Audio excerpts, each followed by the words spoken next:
Hello, followers. We are back for the next vlog of the port days, which is Juneau. Juneau was second port day, so embarkation day, sea day, Sitka, Juneau. So day 4 of the cruise. This was such a special day. Absolutely the highlight of the port days. It was just incredible. And it wasn't how I thought I was going to spend my port day, and I am just so bloody glad I did. Definitely experience I did not think I was going to have this cruise. So, to start the day, again, an early morning, so I went up to the buffet for breakfast, and I believe this day, I will need to check my photos. I'll add a picture if I have it. I had like a pancake and like French toast and like blueberry compote and some bacon. Like it was good. It was good. Very American, but very, very yummy. So after breakfast, I actually bumped into one of the other solos when at breakfast, who was asking me like what I was doing today, and I said, "Oh, I've got a ticket for the goldbelt tram, which is one of the excursions on offer by NCL." And they had said, "Oh, so do I. So does some of the other solos we've been with. Do you want to come with us?" And I originally was going to say no and just do my own thing, but I thought, no, I'm going to go. I'm going to go with you. And best decision I could have made. So I then met them in the solo lounge, and then we headed off to get on the shuttle bus. So again, all of these ports have shuttle buses, because the ports aren't in, they're not in like the center of anything, but the shuttle buses are free of charge, and they're provided by either NCL or they're provided by the location, and the only one that you had to reserve was Sitka, but even then the reservations kind of went out the window anyway. Nobody checked, and it was that busy that everybody was just piling on. So um yeah, it was a free shuttle bus. So we got on, and then when you get off the shuttle bus in Juneau, it takes you to the bottom of the goldbelt tram, which is, well, it's a bit like a gondola, really, or gondola, as as we've been saying this week. But it'll take you up to sort of the center at the top. So this is another kind of outdoorsy, naturey type place with alpine trails and things that you can walk around. So you get off, and I will say at the top of the Gold Belt tram there is also like a visitor center type bit, and a shop, and like you can go and watch like the information films and stuff like that. So you can do that when you're up there.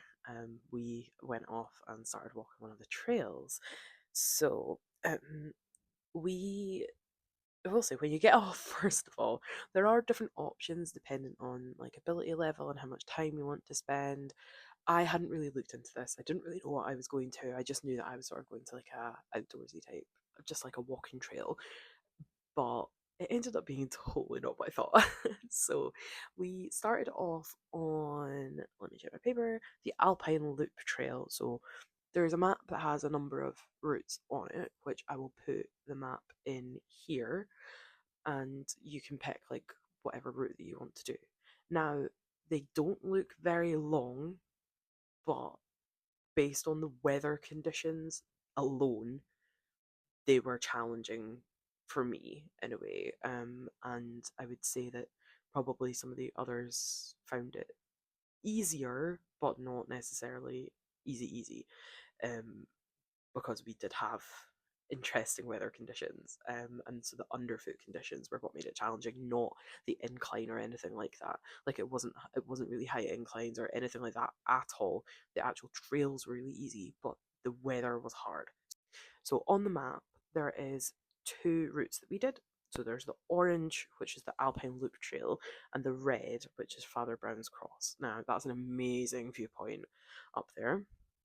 When we got there, all the fog came in and you couldn't see anything. But incredible viewpoint. So definitely go and have a look at that. So that's Mount Roberts is what the mountain's called. So we started off on the more easy one, and because they like loop into each other, so like you go around one and then you go up one and back down and finish the loop. So we started off on the Alpine Loop Trail, which was muddy, is what I would say. It started off pretty solid, pretty fine, but as you got any higher, and because obviously it had been really wet, and it was raining while we were there as well, and it was muddy. So definitely 100%, like I've just said in the Sitka video, make sure that you have brought good footwear. Don't do what I do and only bring trainers, because I thought trainers would be fine, but based on the day's activities, they were not. So yeah, really, really muddy. So, and like wet, squelchy mud. So bring good footwear. Again, lots of totem poles and amazing views, lots of nature, and then we found the snow. So there was, it obviously, we're high up, so it had been snowing, and there was like just really nice viewpoints with like snow next to us and just little patches of snow and stuff on the ground. I thought that was all there was going to be until we went any further. So we went a bit further and then went to do the Father Brown's Cross route, and it was snowing. It was all snow. There was no like no mud, no anything. It was just snow and ice. So we went and did that route as well, and it was just so like it was hard. I don't really do hill climbing and stuff like that. It's not really for me, for obvious reasons. But I thought I'm gonna give it a go. And at one point I did think, okay, I am not prepared in the sense of I don't have the right footwear for this, I don't have the right clothing for this, I'm gonna turn back.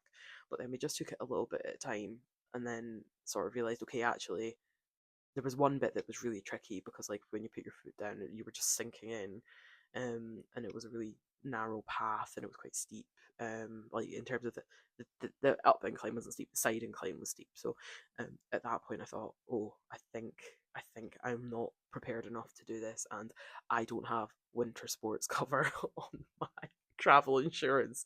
And I thought, if I slip on this snow and I injure myself or something like that, like that 100% would be considered winter sports because there's snow. It's not skiing or anything like that. But I thought, oh, don't wanna do this. So, but yeah, it got better sort of as we went on. So we continued up, and we just had so much fun, like climbing up. And what I would say is that I would never have done that on my own ever, because one, it wouldn't have been safe to do it on my own, and just two, I probably wouldn't have had the confidence to kind of just crack on and do it. But the people I was with, so I was with Tyler, Mel, and Rob. Um, we had just such a laugh, so much fun. We got amazing like sort of footage and content and things. Um, Rob's vlogging the cruise as well, so we were like vlogging each other vlogging. It's quite funny. Uh-oh.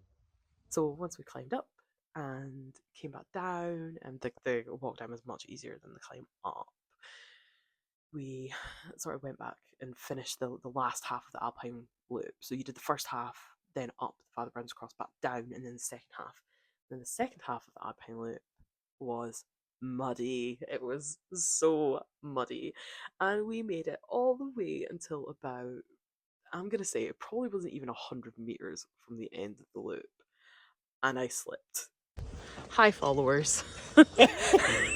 This is an update from, where are we? Mount Robert? Mount Robert, Juneau. Juneau. We've made it up the mountain, all the way you up can the see. snow, got right pretty much back down to the bottom, and there's been a disaster. We had an incident. There was an incident.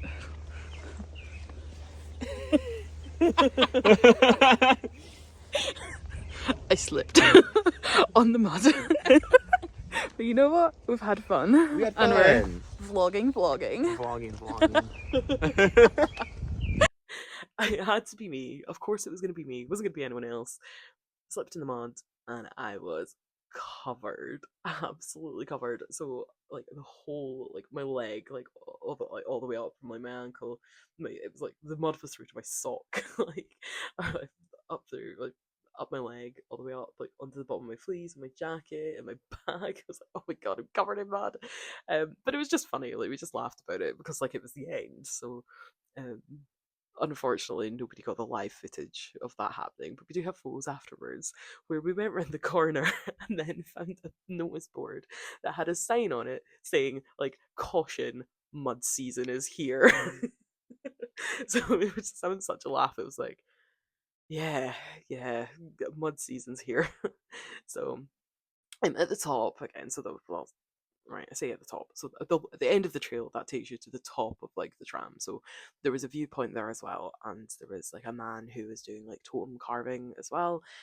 So I had a little chat with him and got to see what he was up to. And then we went back down the tram, covered in mud. So after that, it was just had a little wander around a couple of the shops at the bottom, and then got the shuttle bus back. And it's safe to say, I then went for a shower. I was you couldn't make it up. I was just everyone you were I was obviously getting like time. I was kind of like, what? Why is she covered in mud? Like, where have you been?